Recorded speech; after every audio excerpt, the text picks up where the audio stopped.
Imagine a puzzle so difficult that the entire world gave up on it for 358 years. A challenge left behind by a mathematician in the 1600s, scribbled casually in the margin of a book.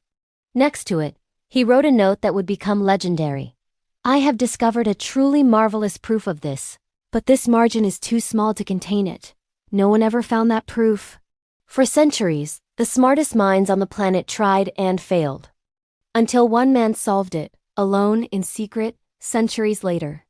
This is the unbelievable story of Andrew Wiles and his obsession with the most impossible math problem ever written. The year is 1637. A French lawyer and amateur mathematician named Pierre de Fermat is reading a copy of an ancient Greek text called Arithmetica. As he reads, he jots down a thought. It's a simple-looking equation, a variation of the Pythagorean theorem everyone learns in school. He claims that the equation x to the power of n plus y to the power of n equals z to the power of n has no whole number solutions if n is greater than 2. He was sure he could prove it, but he never did. He died, and that little note in the margin became his legacy.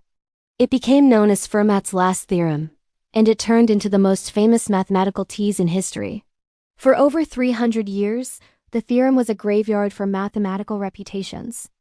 Brilliant minds from all over the world threw themselves at the problem, convinced they could be the one to solve it. But every single one of them failed. Some spent their entire careers on it, only to end in frustration.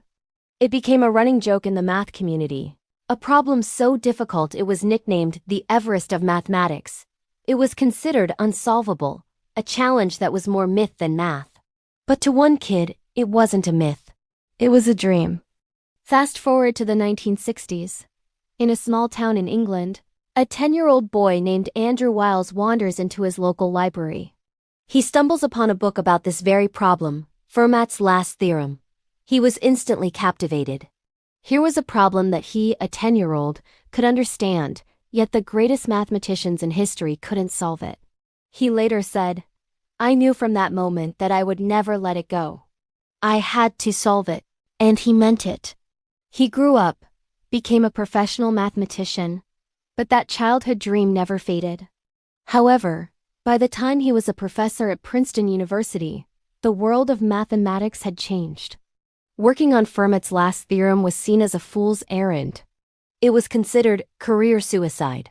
Colleagues would mock anyone who admitted to working on it, seeing them as cranks chasing an impossible ghost. So Wiles made a radical decision. He would pursue his dream, but he would do it in total secrecy. He told no one, not his colleagues, not his friends. For years, only his wife knew the true nature of his work. He would release smaller, more conventional research periodically to keep up appearances, but his real passion, his life's work, was happening behind closed doors. For 7 years straight, Andrew Wiles lived a double life. By day, he was a respected professor. But every evening, he would retreat to his attic office, lock the door, and descend into a world of numbers. No social life, no parties, no collaborative research projects. It was just him, a pencil, and the ghosts of mathematicians from centuries past. He was trying to build a bridge between two completely different areas of mathematics, a strategy so ambitious many thought it was impossible. He filled hundreds of pages with calculations, exploring dead ends, and slowly piecing together a massive, intricate puzzle. Then, in 1993, after nearly a decade of secret, solitary work, he believed he had done it. The proof was complete. He chose a series of lectures at Cambridge University to reveal his work. He didn't announce the topic beforehand, but rumors started to fly. The lecture hall was packed. Over 3 days, he laid out his arguments step by step, and with the final line of his proof written on the blackboard, he turned to the audience and said, I think I'll stop here. The room erupted in applause. Cameras flashed. Mathematicians were stunned. History had been made, or so everyone thought. After the announcement, Wiles submitted his 200-page manuscript for peer review. This is the standard process in mathematics, where other experts check every single line of logic. Months went by. Then the devastating news came. A reviewer found an error. It was a tiny, subtle flaw, buried deep within a complex part of the argument. But in mathematics, a tiny flaw is a fatal one. It was like finding a single cracked support beam in a giant bridge. The entire structure was unsafe. The proof had collapsed. Wiles was crushed. He described it as the most dark and difficult period of my professional life.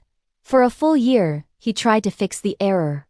He brought in one of his former students, Richard Taylor, to help, breaking his long-held code of silence. They tried everything they could think of. Nothing worked. It seemed the 358-year-old curse of Fermat's theorem had claimed another victim. The world that had celebrated him just months before now watched with pity. It looked like he was destined to become just another tragic footnote in the problem's long history. He was on the verge of admitting defeat. Then, on September 19, 1994, a miracle happened. Wiles was sitting at his desk, almost ready to give up, when he decided to take one last look at a specific approach he had discarded years earlier. He was trying to understand why it failed, hoping it might give him a clue. And then he saw it. In that moment of near defeat, he realized his old failed method contained the exact tool needed to fix the new proof. The flaw in his original approach perfectly patched the hole in his current one. It was a flash of insight, a moment of unbelievable clarity. He later said, "It was the most important moment of my working life. It was so indescribably beautiful. It was so simple and so elegant." He stared at it in disbelief for 20 minutes. The solution was real. The proof was fixed. In 1995, the revised, corrected proof was officially accepted and published. After 358 years, one man, working in secret, had finally solved the puzzle that Fermat had left in the margin of a book. Andrew Wiles was awarded the Abel Prize, the highest honor in mathematics, for his incredible achievement. But more importantly, he had solved a mystery older than the United States itself. He had conquered the Everest of mathematics.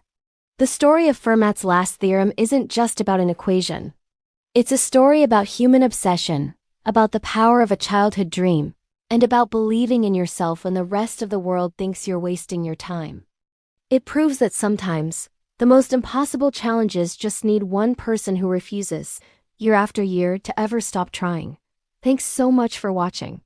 If you enjoyed this story, be sure to subscribe for more.